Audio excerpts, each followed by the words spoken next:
Hey les gens, le 25 avril 2018, le nouveau film Marvel, Avengers Infinity War, sortira dans les salles de cinéma. Mais est-ce que vous savez tout sur les pierres d'infinité? Connaissez-vous leur origine, leur pouvoir? Et où les trouver? C'est de quoi on va parler dans cette vidéo. Attention spoiler, pour les films qui s'affichent à l'image, vous êtes prévenus. Alors, pour ceux qui n'ont pas vu les Gardiens de la Galaxie, les Gardiens décident de vendre une pierre à un certain collectionneur qui collectionne toutes sortes de créatures, d'antiquités et d'objets. Il croit qu'il y aura une catastrophe galactique. Il nous raconte qu'avant la création de l'univers, il y avait 6 singularités. Puis, dans une explosion, l'univers est né. Et ces 6 singularités furent transformées en pierres. Et que seuls des êtres surnaturels peuvent manipuler ces pierres. Et que celui qui y arrive peut anéantir des civilisations facilement. Alors, on va commencer par la première pierre à être apparue dans le MCU. C'est celle de l'espace, qui apparaît brièvement pour la première fois dans le film Thor. Ensuite, dans Captain America First Avenger. Le film parle de Crâne Rouge et Hydra qui se servent du Tesseract pour créer des armes durant la Seconde Guerre mondiale. Mais lors du combat final, Crâne Rouge prend le Tesseract à main nue et il est littéralement dissous dans une lumière menant dans l'espace. Ensuite, le Tesseract est retrouvé au fond de l'océan, en l'Arctique, par Howard Stark, le père de Tony Stark, alors que ce dernier recherchait Captain America. Il apparaît aussi dans Avengers. L'histoire commence avec le docteur Eric Selvige qui est chargé d'étudier cette pierre. Mais lors des tests, Loki arrive par un portail et prend la pierre pour tenter de conquérir la Terre. Mais sans succès. À la fin, la pierre retourne sur Asgard, dans le coffre-fort de Odin. Et enfin, dans Thor Ragnarok, il est sous-entendu que Loki a récupéré et sauvé le Tesseract au dernier moment, avant de s'enfuir avec les héros et le peuple d'Asgard sur un vaisseau. Mais alors qu'ils font route vers la Terre, ils sont interceptés par le Sanctuary 2, un vaisseau appartenant à Thanos, qui a sans doute été attiré par le Tesseract. La pierre est entourée d'un cube qui sert aux humains de ne pas se désintégrer directement au contact avec la pierre. Le pouvoir de la pierre est de créer des portails permettant de se déplacer jusqu'à l'autre bout de la galaxie. Pour la deuxième pierre, nous avons la pierre de la réalité, qui ne se trouve que dans un seul film cette fois-ci. Dans Thor 2, le monde des ténèbres, les elfes noirs, voulant détruire Asgard, utilisèrent la pierre, mais ils ont été contrés par Bor, le père d'Odin, et son armée, jusqu'à ce que, 5000 ans plus tard, Jane Foster, la petite amie de Thor, trouve un portail la menant à la pierre, qui celle-ci prend possession de son corps. Thor la protège de Malekith, le chef des elfes noirs, qui découvre que la pierre a trouvé un autre. À la fin, Thor décide de la donner au collectionneur, car il trouve trop dangereux de garder deux pierres d'infinité si près l'une de l'autre. Bon, je sais ce que vous allez dire, le collectionneur a déjà une pierre, donc ça ne tient pas la route. Bah déjà, cet événement se passe avant les Gardiens de la Galaxie. Et deuxièmement, pour la deuxième pierre que donnent les Gardiens, bah il n'était tout simplement pas au courant qu'il en possédait déjà une. La pierre est rouge, sombre, et a le pouvoir de transformer la matière en matière noire. Elle peut aussi s'introduire dans les corps et puiser en eux leur force vitale sous son état liquide.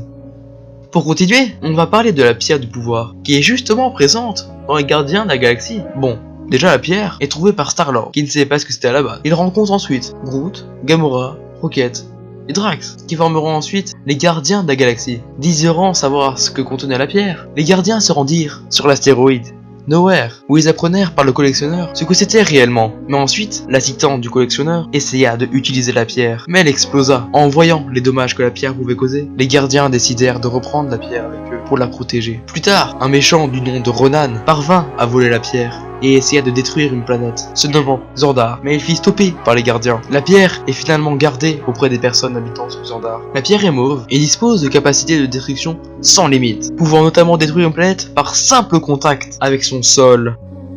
Ensuite, nous avons la pierre de l'esprit, qui est très importante. Cette pierre d'infinité jaune était à l'origine cachée dans un sceptre que Thanos a offert à Loki pour conquérir la Terre. Mais lorsque Loki perdut la bataille dans Avengers 1, le sceptre fut réquisitionné par le Shield, qui va se révéler corrompu par Hydra dans Captain America 2. Par la suite, Hydra a tenté des expériences en essayant de donner des pouvoirs à des personnes normaux. Ce fut le cas pour Quicksilver et la sorcière rouge. Puis, les Avengers ont récupéré le sceptre. Mais, dans Avengers 2, l'ère d'Ultron, un robot qui a été créé par Tony Stark et Bruce Banner, qui a mal tourné, vole la pierre et essaya de se fabriquer un faux corps en vibranium, le même métal qui composait le bouclier de Captain. Mais les Avengers ont réussi à le stopper Ultron, et Tony décide d'y mettre Jarvis à la place, ce qui fait de Vision une personne indépendante. La pierre se trouve maintenant sur le front de Vision. Elle est jaune et lui sert à passer à travers la matière, à voler et à tirer des rayons d'énergie. Maintenant, on va parler de une de mes pierres que je préfère. C'est évidemment celle du temps, qui se trouve dans l'œil d'Agamotto, que détient le Docteur Strange. Donc pour ceux qui auraient déjà oublié le film, pendant l'apprentissage de Strange pour devenir sorcier, il entend parler d'un objet très puissant qui permet de manipuler le temps. Pour apprendre à l'utiliser, il va voler l'œil d'Agamotto et un livre appartenant à l'ancien, expliquant comment fonctionne cet objet magique. Mais un jour, il se fit prendre par l'ancien, qui lui avertit qu'on ne rigole pas avec le temps, et qu'il ferait mieux de rendre ce qu'il a pris. Malheureusement, à la fin du film, le docteur est contraint de remonter le temps, car Cassilius détruit le Sancturum, de Hong Kong et une partie de la ville. Donc la pierre est verte et celui qui la possède peut manipuler le temps. Mais à chaque fois que quelqu'un l'utilise, il y a des risques que la personne détruise le temps lui-même. Enfin, la pierre de l'âme n'a actuellement pas encore été dévoilée, mais il y a beaucoup de théories à ce sujet. Dites-moi en commentaire si vous voulez que j'en parle dans une autre vidéo. Tout ce qu'on sait à son sujet, c'est qu'il y a de fortes chances pour qu'elle soit orange. Le gant de l'infini fait une brève apparition dans Thor, dans la salle des trophées d'Odin, puis dans la scène post-générique de Avengers, l'ère d'Ultron, où on voit Thanos prendre le gant de l'infini et dire qu'il se chargera lui-même de venir conquérir la Terre, qui est prévu dans le prochain film Avengers Infinity War. Mais il s'agit de deux gants différents, comme le dit le président de Marvel Studios, Kevin Feige, ou dans Thor Ragnarok, quand Hela révèle que le gant droit de la salle des trophées d'Odin est un faux. Donc pour résumer, nous avons la pierre de l'espace, de la réalité, du pouvoir, de l'esprit, du temps et de l'âme. Et petite easter egg à ce sujet, si vous prenez les initiales de chaque pierre et que vous les remettez dans un certain ordre, cela nous donne le T de Tesseract, le cube qui contient la pierre de l'espace, le H de Heimdall ou Hela, ça dépend des théories, mais ça j'en parlerai dans une éventuelle prochaine vidéo, le A de Laser, l'objet qui contient la pierre de la réalité, le N de Necklace, qui veut dire collier en anglais, pour la pierre du temps, le O de l'orbe, qui contient la pierre du pouvoir, et le S pour le sceptre de Loki, qui contenait la pierre de l'esprit. On obtient donc T-H-A-N-O-S, Thanos, le super méchant du prochain Avengers. Donc voilà, cette vidéo touche à sa fin. Dites-moi en commentaire si elle vous a plu, et sur quel thème vous voudriez voir une prochaine vidéo. C'est actuellement ma première sur ce format-là, donc si vous avez des critiques ou des changements à me proposer, dites-le moi, je lis tous vos commentaires. Et surtout, je te dis salut et à la prochaine pour une nouvelle découverte. Ciao!